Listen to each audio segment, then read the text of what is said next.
Hello everyone, I'm Vaishnavi from class 7th and today we are going to start the new topic from New Kings and Kingdoms itself, and also we are going to start the new topic which is about the Rashtrakutas. And in the previous class we discussed the Palas as we all know. So today we are going to start with this topic. This topic is going to be pretty simple as we have a very short paragraph about this kingdom. Let's see that paragraph. The Rashtrakutas dynasty was founded by. So the first thing I tell you before reading these paras is that we are going to discuss in this paras about the founder. Then we are going to discuss about who were they. Then we are going to discuss that where and which area they were actually conquered in the first, we can say, in the first part of the dynasty, the first founder of the dynasty. And then we have to discuss about the different types of characteristics of this dynasty, which contains that where it was located and which kingdoms it actually did, and also if it has actually established any type of university, we'll see that also. If it doesn't, so we'll discuss different great rulers, or we'll also discuss the temples that it made at its time. So starting with the founder of the dynasty. So, as in the Palas, we discussed that the Kopala was the founder of that dynasty. In Rashtrakutas, we actually discussed that the Rashtrakutas was founded by Danti Durga, and the most important thing that we have to learn is his another name.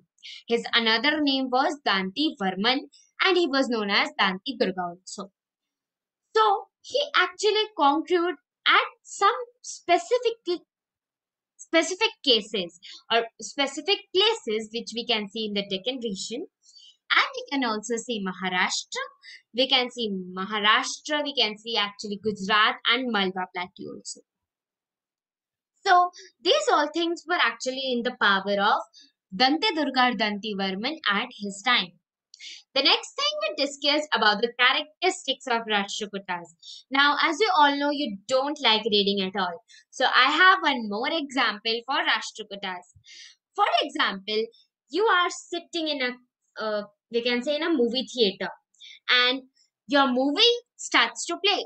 But before that, a lot of ads came, and you are now bored with those ads. So what you do? You do to take another movie in the next Saturday, or we can see any of the weekend.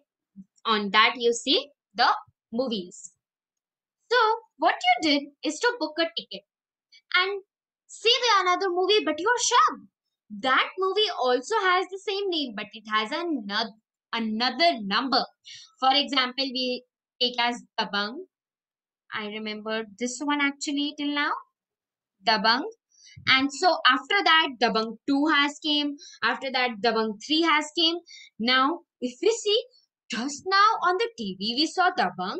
And in the next day, when we went to the mall, Dabang 2 was released. Amazing.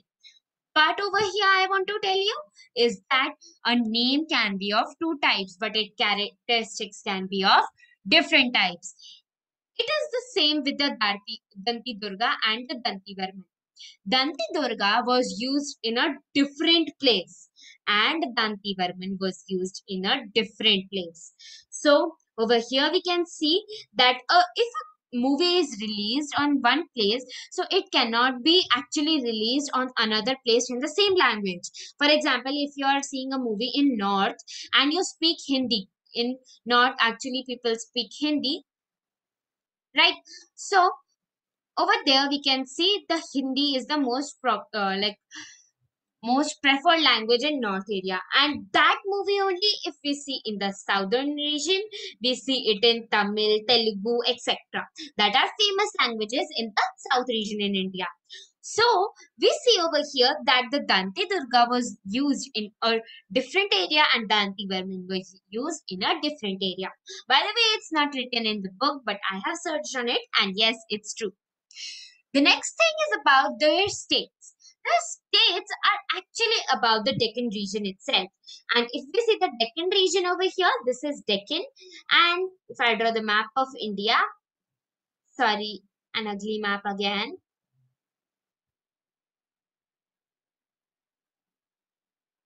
Sorry, I tried my best to draw this map on a board, but this is a Deccan region that I want to tell you. Over here can come the Maharashtra, then we can see over here the Gujarat, and we also see one more as the Malwa Plateau. And Malwa is little bit upper side, or we can, sorry, little bit lower side. Let me just erase this. Just a second. Now I'm going to tell you the things. The thing that we see over here is the Deccan region. So Deccan region contains Gujarat also. Deccan region contains Malwa also. This is Malwa. This is Gujarat. And over here, the whole Maharashtra. So these these states in the present day were in rule of Rashtrakutas on the map. The next thing that we see in the Rashtrakutas is the name Rashtrakutas itself. So the thing in the name of Rashtrakutas I want to tell you is like igneous rocks. Let's take an example of igneous rocks. And if we say igneous rocks, they are made, or actually igneous word is actually derived from the word, sorry, igneous word is derived from the word ignis, right? Ignis, it's derived from the word ignis. In the same way, Rashtrakutas word is derived from the word Rashtra, which means territory, and Kuta means the chieftain. So chieftain, as I've already told you, they are actually known as the, one more thing, let me just go to the introduction slide. Yes, they are known as chieftains also. They can be known as the landlord also, and they can be known as samantas or the subordinates. So these are the names of the chieftain. Before acquiring the status of ruling dynasty in the Deccan, the Rashtrakutas were chieftains in central India. Means they were landlords in the, means they were landlords in the central India, in the central region of India, where we see the Deccan region, they were in the chieftains of that area. The next thing or the next characteristic we see is about the Malkhid or Manyakhed. This thing was the capital of this empire. Malkhid and Manyakhed was near modern Sholapur in Maharashtra. Maharashtra in Sholapur, it is the present day name. But in the previous, or we can say in the previous times, it was also known as the Malkhid or Manyakhed. Next thing we see about this kingdom is that it was also between the Tripartite struggle and also had a conflict with the Chalukyas of Venki, the Pallavas of Kanchi, and the Pandyas of Madurai. Let me show you it on the map now. So over here, if we have the Gujarat, so let me draw a short map of over here.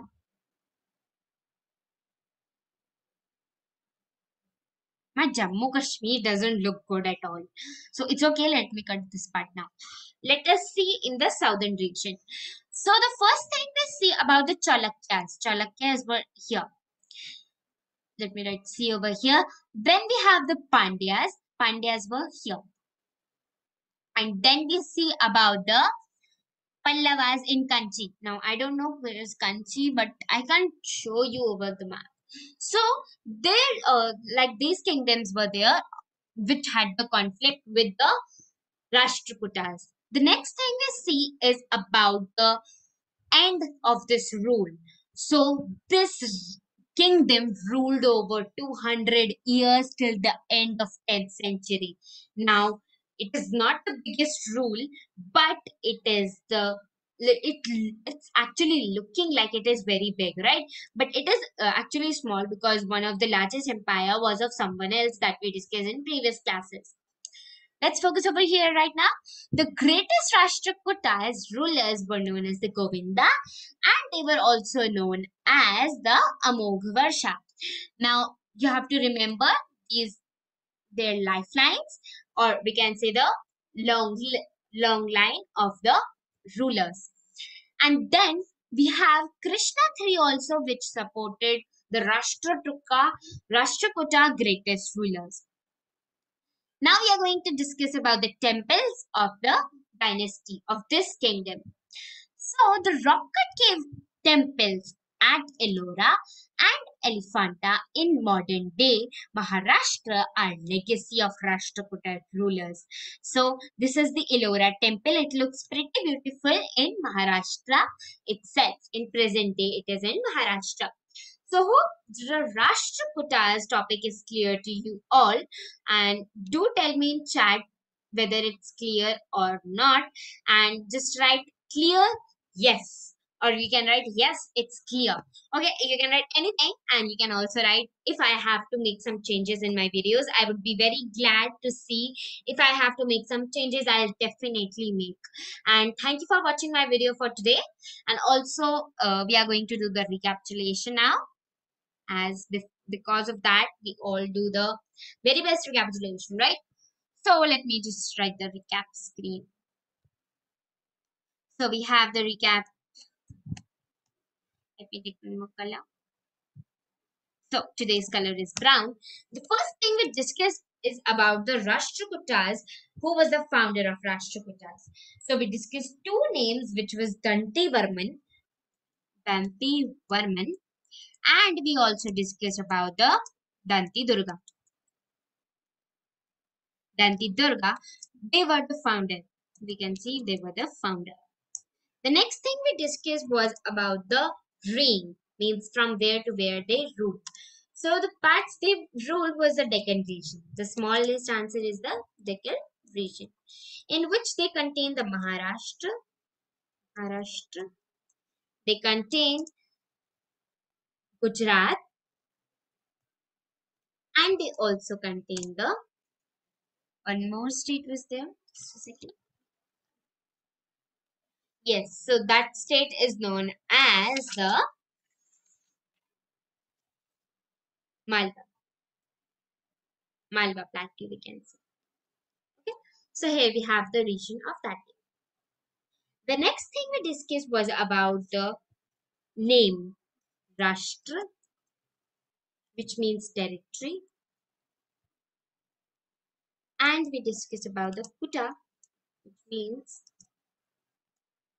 the chieftain. So we have this much in this para. Then the next thing, the thing we discussed was about the capital. Capital was known as the Malkhed or Manyakhed. Next thing we discussed, so I'm like gonna end this class because we have a lot of things and we have discussed all those things. So let's go to the temples right now. Temples were in the Elora, and there was one Elephanta.